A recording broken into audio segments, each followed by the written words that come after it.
yang bernama PBN, ya, Partai Buruh Nasional, dan itu dipimpin oleh Muchtar Pakpahan, ya.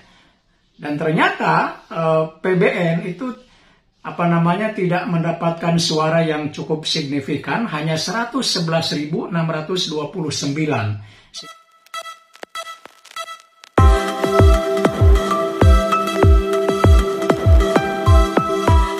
Halo teman-teman, bertemu lagi dengan saya di IRC 13 Channel. Apa kabar semuanya? Semoga Anda dan kita semua baik-baik saja, tetap semangat menjalankan aktivitas hidup. Teman-teman sekalian, di video ini saya kembali akan menyajikan The Current Issue Corner atau isu-isu terkini.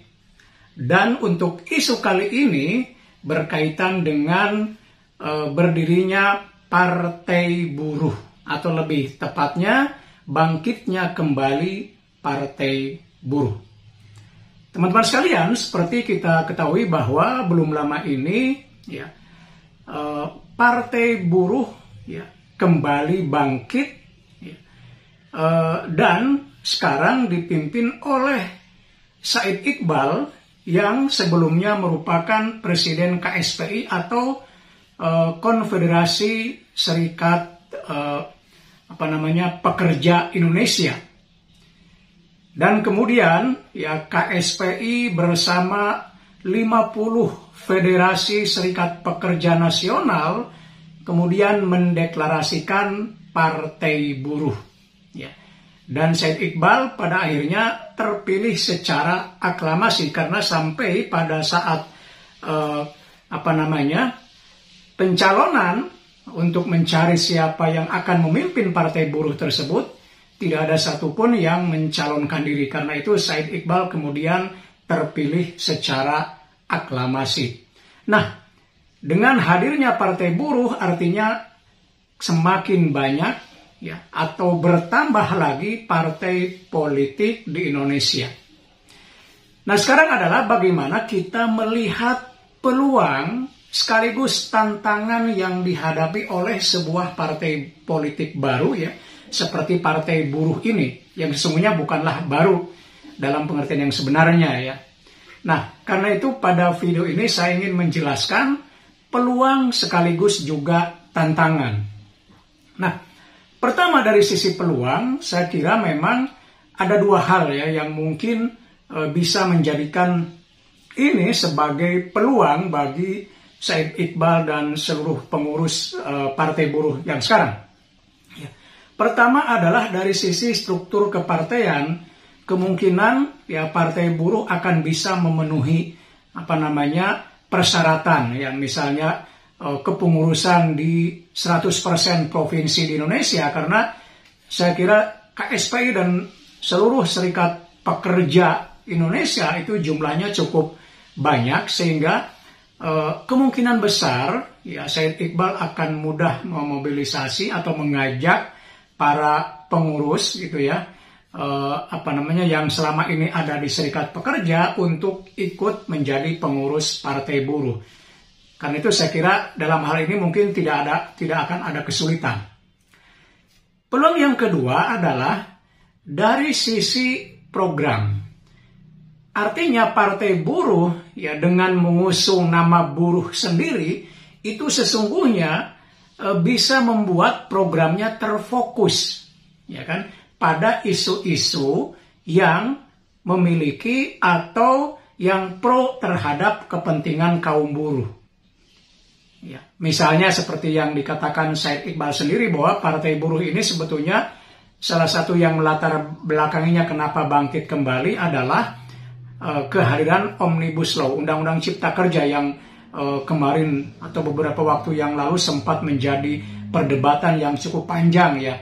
Yang menurut para pekerja atau serikat pekerja itu banyak hal yang tidak menguntungkan kaum buruh ya, tentang misalnya outsourcing, tentang upah minimum regional, tentang hak cuti dan lain sebagainya, sehingga isu-isu tersebut itu bisa menjadi program yang akan diangkat oleh kaum buruh, dan ini tentu menjadi baik bagi sebuah partai karena akan fokus dan itu akan menjadi pembeda, menjadi distingsi dari partai-partai politik yang lain.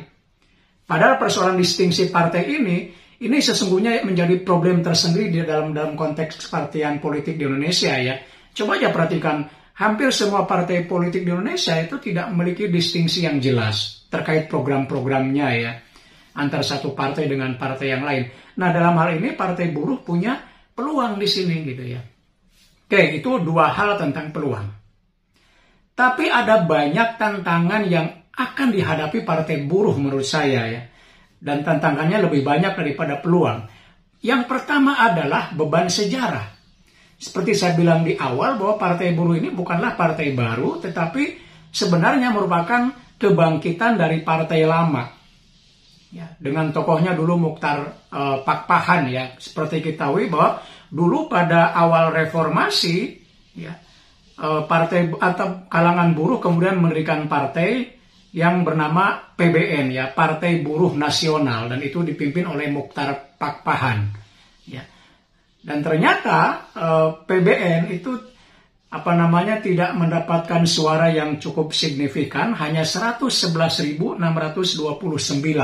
sehingga kemudian tidak lolos ke parlemen.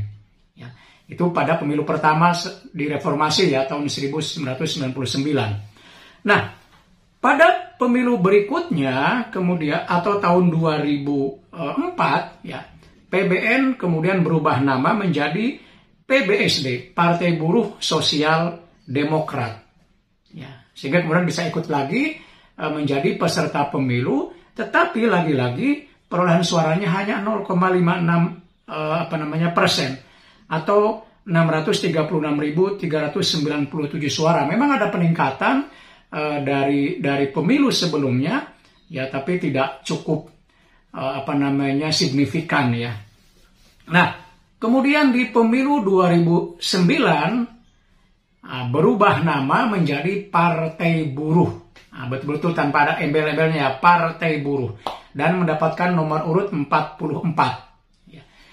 Tapi perolehan suaranya justru menurun lagi dibandingkan dengan 2000 sebelumnya 4 ya. Yaitu hanya 265.203 suara, yang ini tentu saja membuatnya tidak lolos. Nah, selepas 2009, untuk dua pemilu berikutnya 14 dan 19, Partai Buruh kemudian tidak ikut lagi karena memang sulit untuk memenuhi persyaratan kepartian yang semakin rumit, yang semakin sulit ya. Misalnya kepengurusan 100% di tingkat provinsi dan terus ke bawahnya ada aturan-aturannya, sehingga Partai Buruh kemudian tidak bisa ikut. Dengan kata lain, setelah 2009 Partai Buruh kemudian menghilang.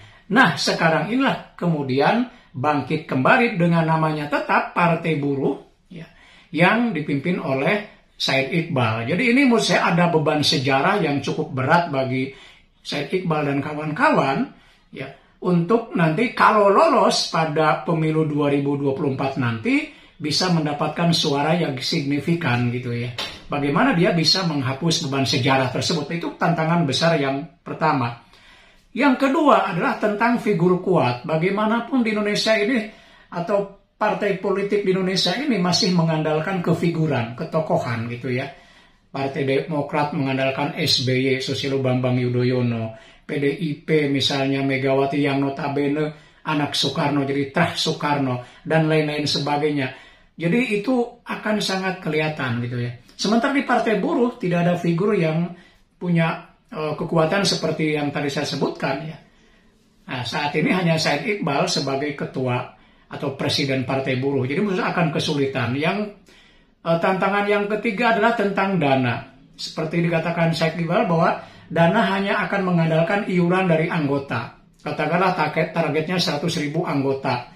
Ya, katanya masing-masing akan mengeluarkan iuran sekitar 50.000, bisa 5 miliaran. Tapi politik Indonesia ini kan dikenal sebagai politik yang mahal sekali. Biaya politik itu luar biasa. Ya, untuk kampanye dan lain sebagainya itu sangat besar. Karena itu semua partai politik di Indonesia itu pasti memiliki dana yang cukup besar ya. Kemudian tantangan yang keempat adalah pengalaman politik ya. Jadi tentu dibandingkan dengan partai-partai politik yang lain, ya Partai Buruh ini paling minim pengalaman politiknya. Apalagi kan sekarang mereka hanya berubah dari serikat pekerja kemudian ke partai politik. Sehingga pengalaman yang di buruh, perjuangan yang di buruh, demonstrasi dan sebagainya atau negosiasi pada level buruh dengan perusahaan mungkin belum cukup jadi pengalaman untuk bagaimana mereka berjuang melalui partai politik dan kalau terpilih kemudian nanti di parlemen. Sehingga dalam konteks ini pengalaman mereka akan menjadi tantangan ya karena sangat minim. Nah teman-teman, itulah penjelasan saya tentang peluang sekaligus tantangan Partai Buruh yang merupakan kebangkitan kembali dari partai yang lama. Demikian, mudah-mudahan bermanfaat. Sampai bertemu kembali di video berikutnya. Tetap semangat.